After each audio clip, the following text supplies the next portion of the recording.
I think a real unique aspect of the Keystone format, the Keystone Symposias, at least in this particular case with our meeting, is that we are bringing together really current research. A cornerstone of Keystone is that it's a lot of unpublished, real kind of hot out of the lab, research developments and active discussions. This meeting, we started planning it over 2 years ago. Putting the program together, nobody had even imagined COVID-19. 2 years ago, we didn't even have that in our radar. And now we've got a whole workshop on COVID-19.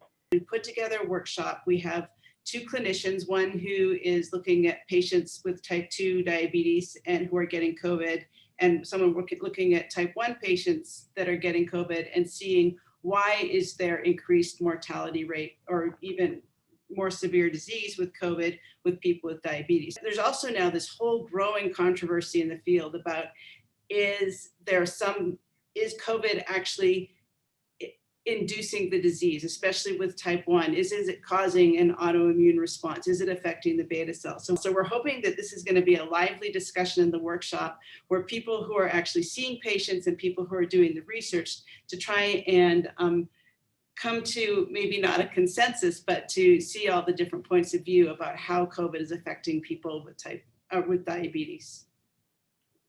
Yeah, the debate element of a meeting is exciting, and there are going to be a lot of ways in the virtual format for people to engage with the speakers as well. So we're going to have posters, we're going to have short talks, and even with the regular symposia sessions, we have a range of investigators from early career stage, mid-career stage, and luminaries in our field.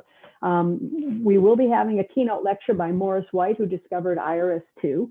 And so again, framing questions for the field and helping us to kind of look into the future of where we want to move.